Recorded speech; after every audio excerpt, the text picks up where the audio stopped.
Friends, in this video I'm going to share my ideas regarding how to do reading at jet speed or at fast. Reason being that if you are not able to complete your 40 questions within 60 minutes, you will not be able to get your satisfactory score. So what should we do in order to save our time and manage our time so that we should be able to finish our reading 5 to 10 minutes before the completion of reading module. So let's see all that tips that I'm going to share, because they are the golden tips and going to prove very beneficial for you if you watch this video till end. At real exam situation, many students get confused. They are not able to decide whether to start their reading from the first passage, second passage or third passage. They keep searching or keep on shuffling the pages to decide from where to read. You have to decide this beforehand. Actually, you should decide at least 7 or 8 days early in advance that from which passage you should start reading. I advise you that you should always start your reading from the passage number 1 because it is the easiest one. Then second most important thing that I'm going to share, please listen it carefully, that in every passage there are certain names and certain words which are very difficult to read or pronounce. So you need not to pronounce or utter those words in your brain. Do not listen those words in your brain, just read first word. Like for example, here this is the word Portsmouth. In order to speak this word you take time, so you just read it port, that's all. You need not to read it for. So there are many times certain names and terminologies are there which are very tough and longer, like French words, Italian words, Japanese words, Chinese words are very difficult to read.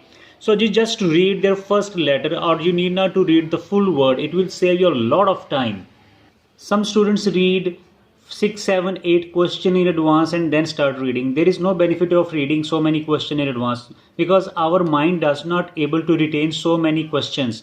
It will only be able to keep 3 or 4 questions. So always I advise you that you should read 3, 4 questions and then go to the passage, find out the keywords, find out the location and quickly decide over there. Many students also have habit of reading question again and again. They read one question 3, 4 times, and then when they're able to find the location, then they keep on reading the lines again and again from the beginning to end, and then again and returning back. This is just a wastage of time.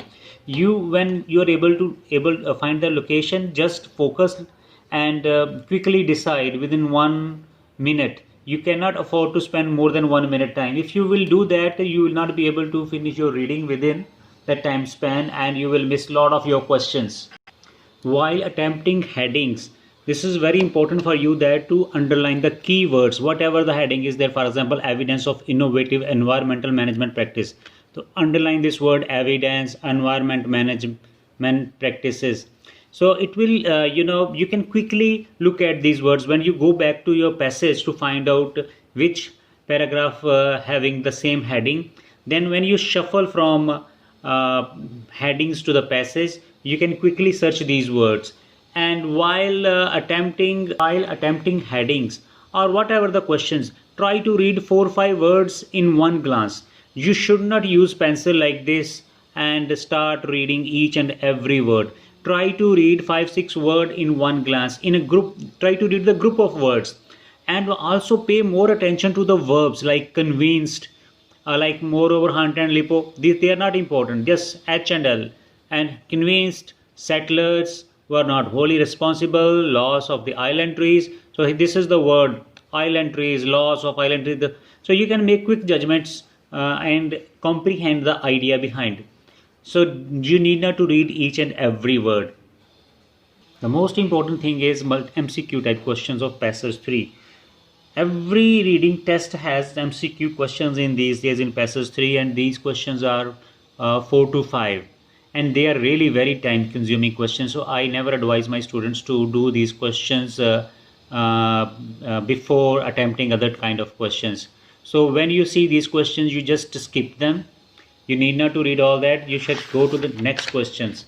The next questions can be like yes, not given, or that can be of blanks. So I advise you that you first do these questions. When you will do these type of questions, you will also get some ideas about MCQs. And as you can see that you will have to first read the statement in MCQ, then four options. They are quite long options in this section, so they take a lot of time. One question, reading all options take more than 1 minute, and after that when will you search those in the passage, it will again consume your 4 or 5 minutes. So you can't afford to spend so much time on these kind of questions. So I advise you that, as I already told you, that you should first attempt those questions. Meanwhile, you will get a lot of idea about these questions as well. And without reading, if you don't have time left in the end, you just without reading make guesswork, which can be the best option according to your perception or according to your comprehension of the passage. Then go for that.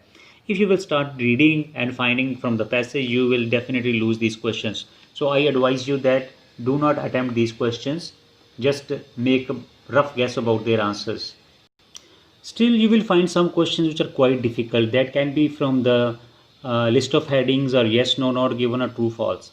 And any one question which you think that you are not able to find the answer, or you think that you are just about to find the answer, but you're not able to go to the right point in the passage, that it means that what you have to do, you have to leave this question to get it attempt in the last.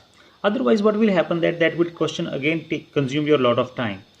Suppose you get the right answer, but you have spent 10 minutes or 7 8 minutes on that question. It means that that question is really very detrimental to you, and it wasted your lot of time, and you will never be able to reach the respectable score of 6 band or 23 or 24 out of 40. Some students have habit of underlining every word in the passage. While doing, they read every word and underline like this with a pencil. That is of no use.